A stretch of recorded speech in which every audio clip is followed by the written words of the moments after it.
кризниот штаб кој настапува под слоганот Македонија бойкотира, денес е во Делчево, во Каменица, во Виница и во Почини. Значи во овој дел од државата ние сакаме на нашите сограѓани македонци да им ја сонародници македонци да им ја пренесеме нашата порака, иако веќе верувам дека голем дел од македонците имат донесла одлуката ќе бойкотираме масовно, нема да излеземе на референдумот бидејќи ова што го прави марионетската власт во Скопје не смее да успее, бидејќи тоа е власт купена и контролирана од странски центар и ние мора да ја спречиме во намерата да избрише се што е македонско. Значи ова сега не е битка за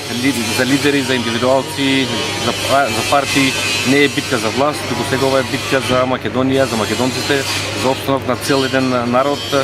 И ете денеска на овие средби со граѓаните во општина Делчево ќе поделиме така и што го правиме во сите општини, ќе поделиме поголем број на флаери, ќе ги запознаеме со идејата, ќе опатиме пораката и верувам дека на 30 септември сите масовно нема да излеземе и ова борба е света должност за секој македонец да бидеме свој на своето, бидејќи никој не ни дава право на оваа генерација македонци во името на претходните, во името на идните генерации да ја уништиме државата, да го смениме името, идентитетот, јазикот и културата. Едноставно оваа битка мора да успееме, Македонија мора да победи.